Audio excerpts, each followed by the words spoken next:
Morning light slid across the stones of St. Aurelia's chapel and stopped at the wooden doors of the village bakery. Inside, the ovens breathed like sleeping animals.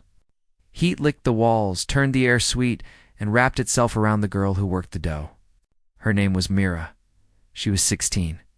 She was careful with flour, careful with silence, careful with the world. Her mother lay in a narrow bed behind the curtain, her breath thin and steady as thread.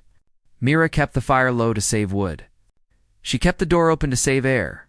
She spoke little, because words were also something to save. The village had rules. The first loaf of the day, the round one with the braided ring, belonged to the chapel. The law said it kept the river full and the fields gentle. The Bakers' Guild called it the Promise Loaf.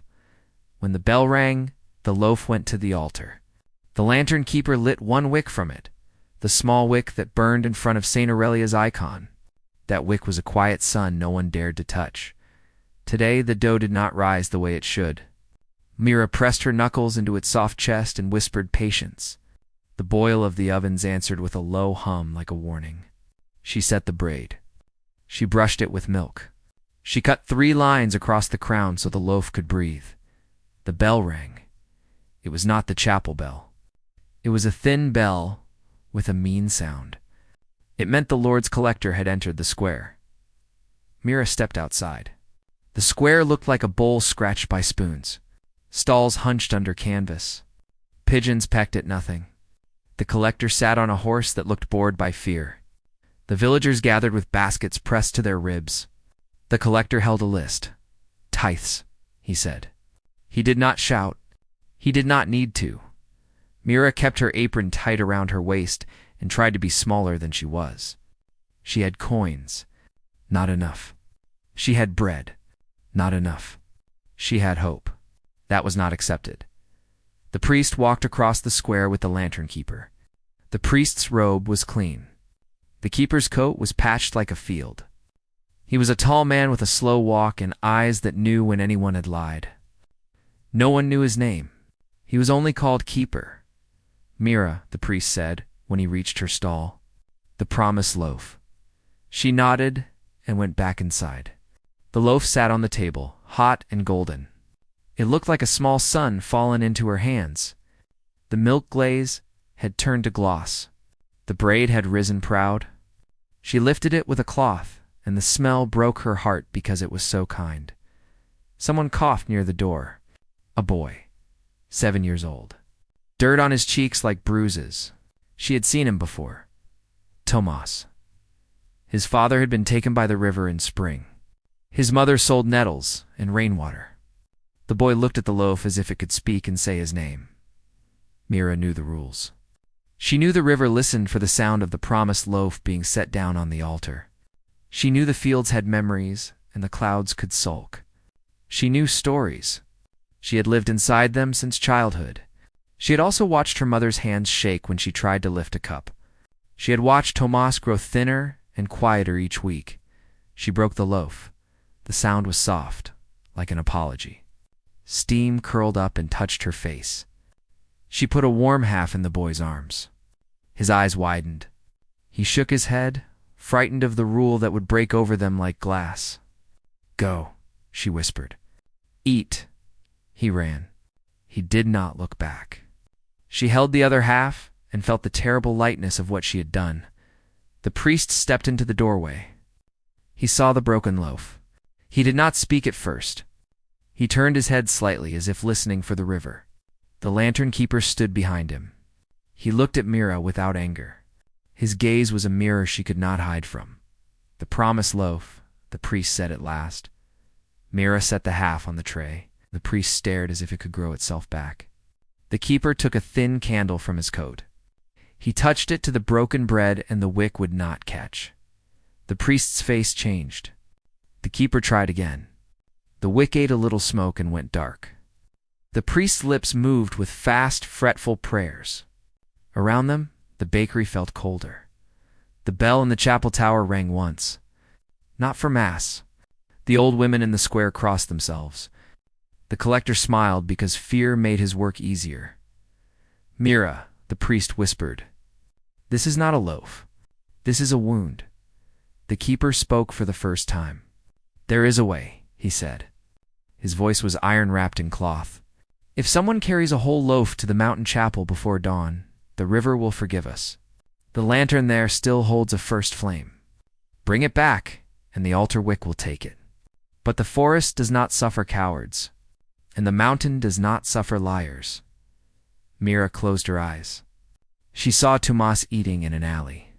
She saw her mother sleeping without dreams. She saw herself at 7, standing where the river bent like an arm. She had thrown a stone into its throat. It had swallowed it without complaint.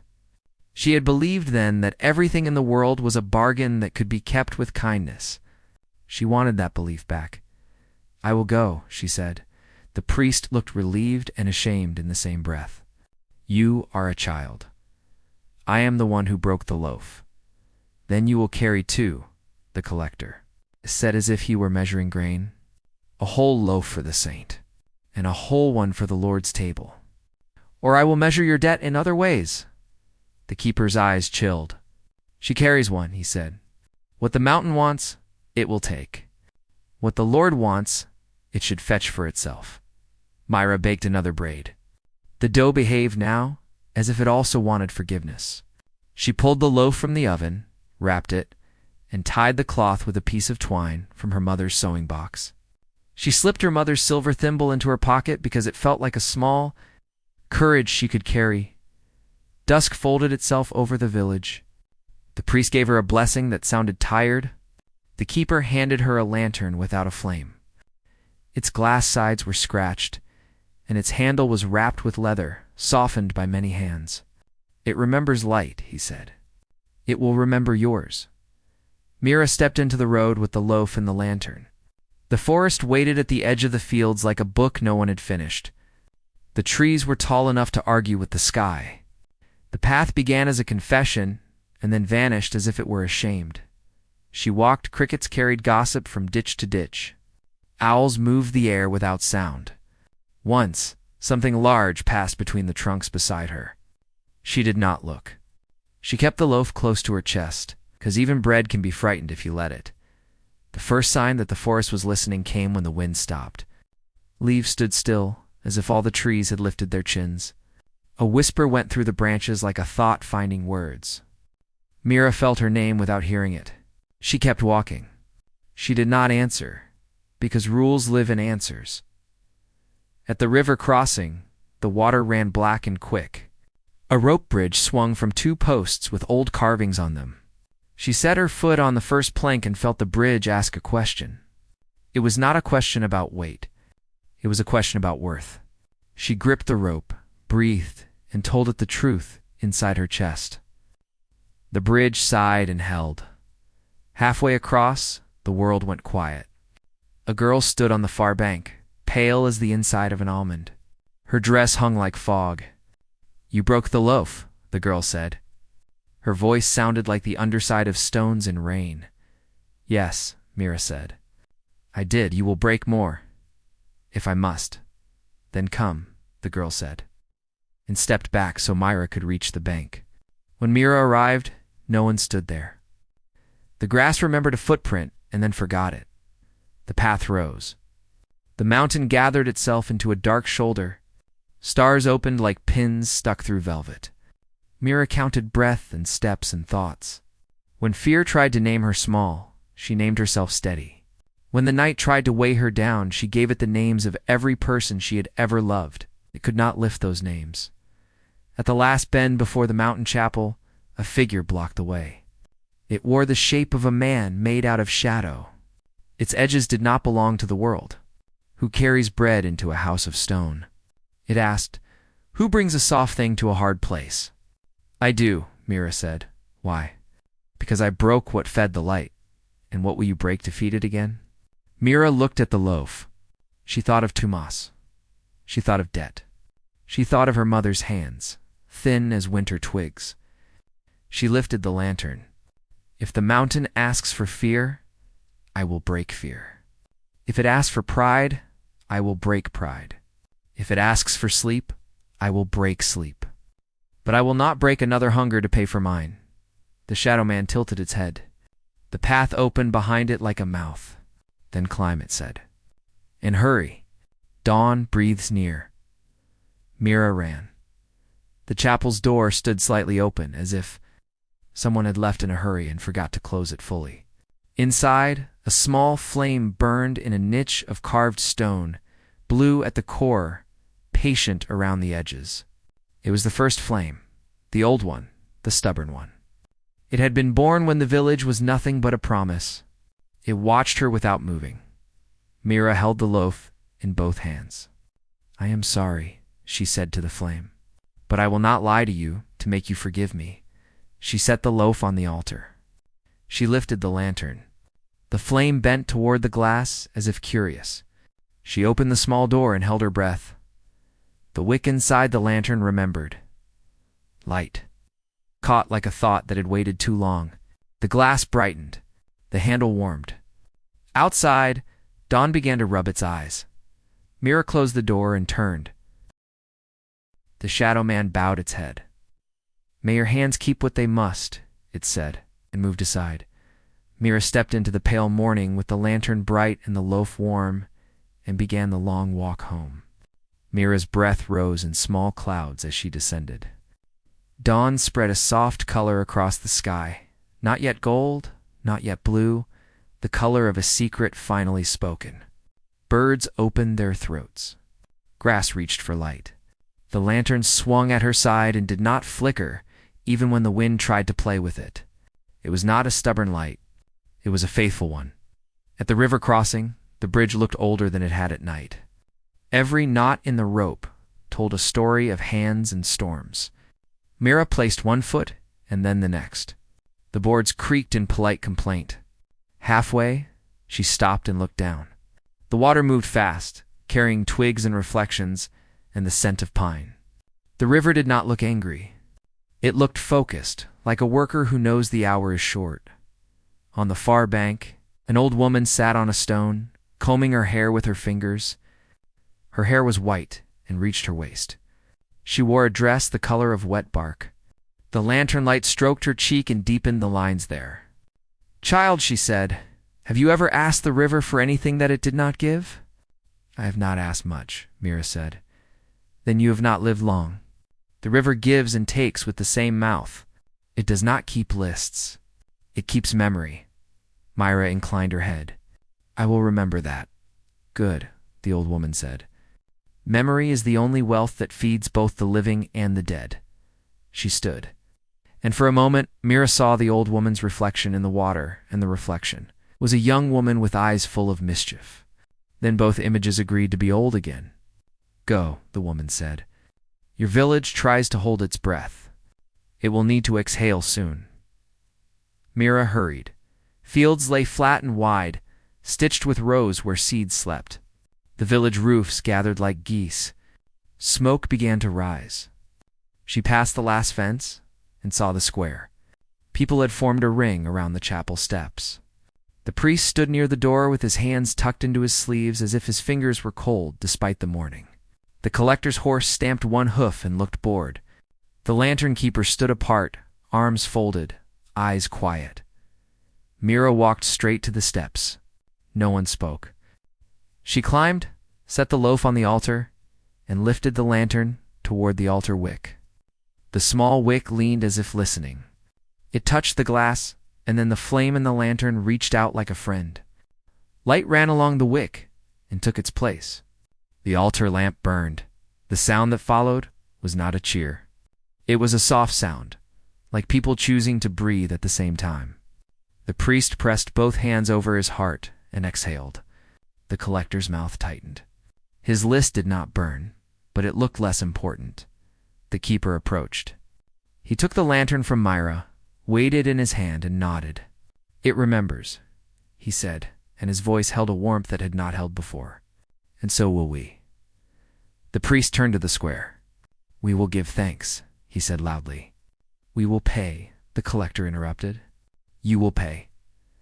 A thin thread of anger tugged through the crowd. It was not loud. It was not yet brave. But it was there. Mira stepped down from the altar. She felt tired in her bones. She wanted a chair, a cup of water, her mother's hand in her hair. She wanted a day with no complicated words like debt and tithe and rule. She wanted to bake until the whole village smelled like forgiveness. Tomas pushed his way through the crowd. Crumbs dusted his lips like pollen. He held something in a closed fist. "For you," he said, and opened his hand. In his palm lay a small, smooth stone, pale gray, shaped like an egg. "It is lucky," Mira smiled. "I will keep it." "You will need it," the lantern keeper said quietly. He looked at the collector, whose expression had sharpened. "Words will be hard today." The collector dismounted. He took his list and his confidence and walked to Mira as if she were a table that needed to be moved. "You broke a law," he said. "You repaid the saint. You did not repay the Lord." "I will pay what I can," Mira said. "What you can is never what you must," the collector said. "This is how the world keeps shape." The keeper stepped forward. "There are shapes the world does not need," he said. "Greed is a poor carpenter." The collector smiled without humor. "You are fond of riddles, keeper. I am fond of numbers." He reached for the loaf on the altar. The priest caught his wrist. The square gasped. The collector looked at the priest as if he had tried to stop a season. "This loaf belongs to the saint," the priest said. And his voice shook because he knew he was not brave by nature, only by accident. "It is not for your table." The collector yanked his hand free. "Then the baker will give her second loaf." Mira opened her mouth, then closed it. She had baked a second loaf for the mountain. She had given her thimble to a shadow. She had only flour enough for a few small rounds left. Fear tried to stand up inside her. She set the lucky stone over it like a lid. Her mother's voice slipped through her thoughts. "We do not beg. We bake, we feed, we hold the heat and share it." Mira lifted her chin. "I will give bread," she said. "I will give bread to every empty hand in this square. I will give bread to the nettle seller, to the blacksmith's youngest, to the widow by the well, to Tomas and his mother. I will give until the flour is gone. Then I will bake with chestnut and with acorn and with ground peas, and still I will give. If the Lord wishes a tithe, he can come to my table and eat with us. If he wishes coin, he can stand in the field and harvest wheat with us. If he wishes respect, he can look at us and see people." The square was quiet. Even the pigeons seemed to wait. The collector laughed. It was not a kind sound. "You think words feed debt?" "No," Mira said. "I think hands do." A voice rose from the crowd. It belonged to the old woman who kept goats on the hill. "I will bring milk," she called. Another voice. The blacksmith. "I will bring nails and fix the bakery roof." The nettle seller lifted her bundle. "I will bring soup." Tomas's mother stepped forward and took Myra's hand. "I will help bake." The square began to move the way a heart moves when it remembers its work. People shifted. People nodded. People looked at each other and saw how they fit. The collector did not like the shape of this. "Enough," he said. "An example must be made." He reached for Myra's arm. The lantern keeper did not shout. He did not draw a blade. He did something smaller and more dangerous. He turned and lifted the altar lantern from its hook. He held it between them and let the flame breathe. "An example has been made," he said softly. "The river remembers. The mountain remembers. The saint remembers. Today, let the Lord try to remember kindness." The collector hesitated. The flame reflected in his eyes and made them look almost human. He glanced at the crowd and saw 100 hands that would not remain still. He saw a square with corners that could turn sharp. He released his breath in a thin line. "Very well," he said. "By noon tomorrow, I expect the tithe from the guild as a whole. If it is not on my table, I will take payment that hurts." He mounted his horse and rode away. Trailing threat like smoke, the square exhaled. The priest put the lantern back on its hook with trembling fingers. Myra's knees felt like water. The keeper set a hand on her shoulder. "You spoke as if your words were bread," he said. "You fed something that had been hungry here for a long time." Mira turned to him. "Will it be enough?" "No," he said honestly. "Not yet. But enough begins with one loaf. then two, then a brave mouth. We will gather the guild today. We will send a messenger to the millers. We will ask the fishermen to share. We will make a tithe that belongs to the village, not to fear. Mira went home. She found her mother awake, eyes bright with fever and pride. Mira set the lantern on the table while she kneaded. Its light made the dough glow like flesh under sunlight.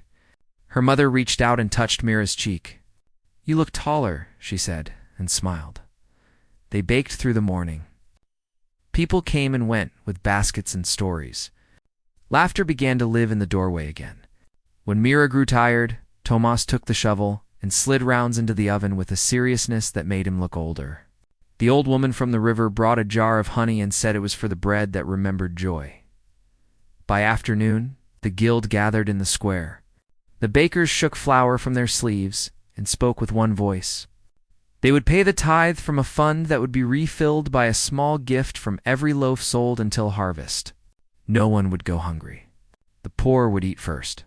The priest listened and wrote the decision on parchment. The keeper sealed it with wax and a press carved with a flame. Near sunset, the collector returned. He rode slower. He read the parchment. He looked at the stacks of bread on the long table and at the people standing behind them with straight backs and thoughtful eyes. Something in him understood that numbers alone could not measure a village like this. He took the tithe and did not reach for more. "Until next month," he said, and turned away. When the square was empty again, the keeper gave Mira her lantern. "It is yours now," he said. "I have no coin to buy it," she said. "You paid with a thimble that had seen 1,000 wounds. That is a currency saints accept." She held the lantern and felt its heat settle into her palms. She thought of the mountain and the river and the shadow that had asked its cruel question. She thought of the way the village had changed shape around a single decision. That night, Mira carried a small loaf to the chapel by herself. She set it down in front of the altar.